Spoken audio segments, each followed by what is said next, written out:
Video 6, Alignment to 9 Natural Mental Laws. We have started looking at self-honesty, the mother of all mental laws. In the whole world, we can be dishonest to anybody else, but we cannot afford to be dishonest to our own selves. Because while going to bed or even on the deathbed, it will prick you. It will say, hey, you could have lived life differently. You cannot escape the demon of, so to say, self-honesty. See, we all live by knowledge. We all live by knowledge. If I can represent knowledge in the form of a triangle, we can split the triangle vertically into two. One side represents life knowledge and the other represents domain knowledge. And you know what your domain knowledge is, my domain knowledge is. In fact, my domain knowledge is this, talking about the human psychological constitution. And domain knowledge varies: science, arts, chemistry, biochemistry, and so on. Life knowledge is common to everybody. All of us differ in our domain knowledge, but in life knowledge, we are all bound to practice the same knowledge. We all do practice, but in various degrees, that's all. So there is a need for us to align ourselves fully. Till then, we will not be complete. If someone asked you, hey, in your own eyes, how do you look at yourself? Do you give yourself 100% score? Do you think you are a perfect human being? Or do you think you are imperfect in several ways? Do you think you are an admirable person or a despicable person?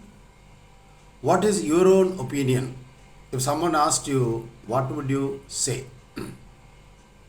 Now we are going to see self-honesty and reaction.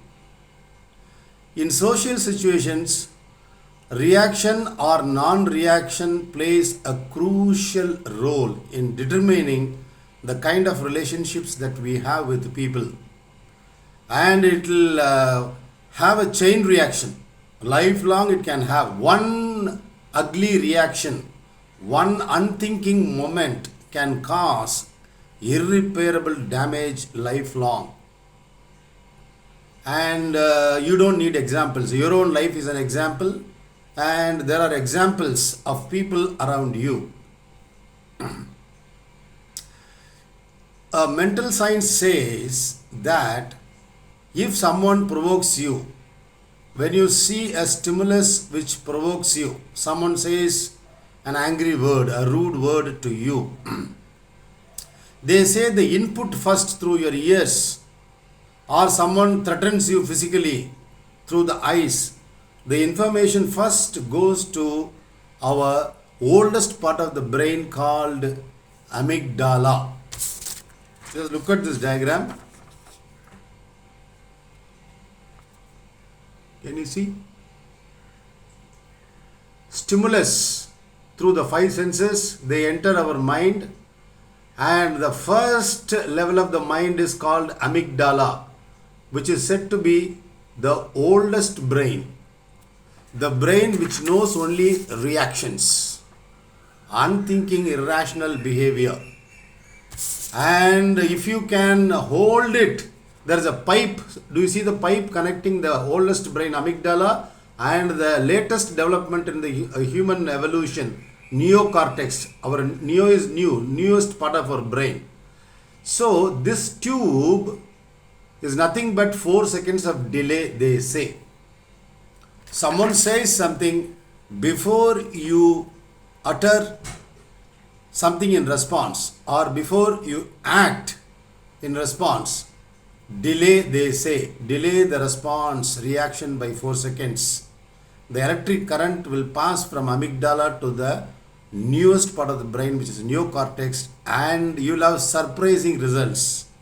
The old part of the brain, amygdala, will say, hey, scold him back. If you wait, neo-cortex will say, ignore him. If he is an idiot, I don't have to be an idiot too.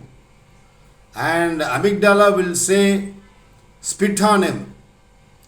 This will say, neo-cortex will say, forgive him. If he is ignorant, I don't have to be ignorant. This will say, amygdala will say, if someone has hit you, hit him back several times. This will say, just ignore, keep going. He is showing his level of maturity. Let me practice my level of maturity. So, this is the difference between, I think, an animal brain and a human brain. Human brain or human mind is capable of intellect. Intellect always divides things into two: good, bad, tall, short, heat, cold, peaceful behavior, angry behavior, reaction, non-reaction, loving words, nasty words, and so on. This practice of segregating what is good from bad will bring the personality, the best personality inside you. It will make it surface. You will become a new person soon. Because reaction can cause immense, damage. Darwin said, we in our bodily frame still retain the imprints of our lowly origins. We in our bodily frame still retain the imprints of our lowly origins, which means animal origins. Animals have to necessarily react. If a tiger chases, the deer has to run for its life. There is no other go at all. Or if one tiger enters another tiger's territory, they have to fight. One of them have to die because they are territorial. Man does not have to be territorial. If man lives in peace, he can live in any part of the world, in abidance with the laws of any nation. Reaction is something that makes you irritable, or irritability makes you react. First of all, if you look at all human beings as products made of the same raw material, because science says it is one energy only ultimately. It is one energy which dances forth as the entire universe and all human beings, animals, etc. So the raw material is one, but the products are many. And as I said, life is made up of a hierarchy. People are always found on a hierarchy of 0 to 100. One person will be slightly mature, one person will be arrogantly immature, one person will be refined and mature, another person will be a fantastic human being. You will always see the hierarchy. Can you go about changing the entire world, teaching people how to live life, how to control your reactions? If that is your calling, you will do. So the best way is to first tune yourself. As per the law of attraction, if you are peaceful, you will attract peaceful people around you.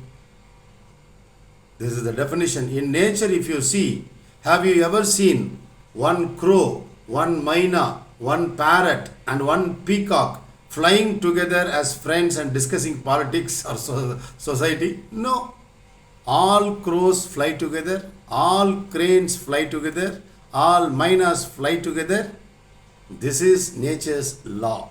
Like attracts like. So if you understand your own reactive behavior and go to the self-honesty room inside, there is a room called self-honesty room. You enter that and check. Have I been a reacting person or non-reacting person? The highest demonstration in the history of mankind of this mental law of non-reaction is, self-honest non-reaction is that one demonstrated by Mahatma Gandhi.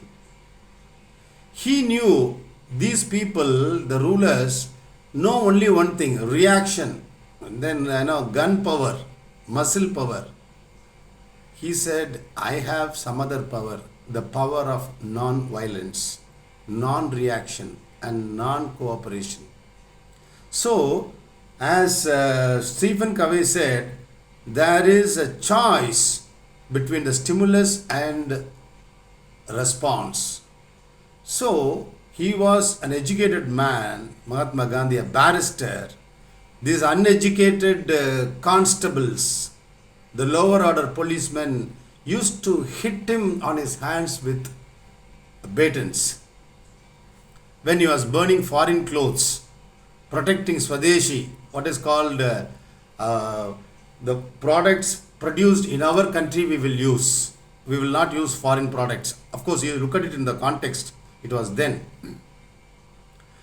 The most important point is that if Mahatma Gandhi had reacted even for one split second, and if he had spoken violent words or behaved in a violent manner, the enemy would have finished him off. But he had a weapon which no other weapon can destroy: self-honesty. He understood this law: as you sow, so shall you reap. If I remain as the stimulus, you have to necessarily become the response. Only if I respond to your stimulus, I will become helpless. So he was sticking to his guns. This is my stand. Come, fight. What is it that you can do? You can show weakness in the form of muscle power and gun power. But mine is a strength of a different order. That is what he demonstrated. All of us can become Mahatma Gandhis if we understand this law, that we have to be honest to ourselves. Do you like reacting people or do you like non-reacting people? What about you? Would you like to be a reacting person or non-reacting person? Just look at your own self and then admit, yes, I have reacted unnecessarily several times. Now, in your daily dealings, make a resolve never to react unnecessarily. When it comes to your bodily danger, yes, you need to protect yourself at all costs. But in normal social situations with friends, colleagues, family members, one secret weapon is keep the mind and mouth shut. Nobody can do any harm to you.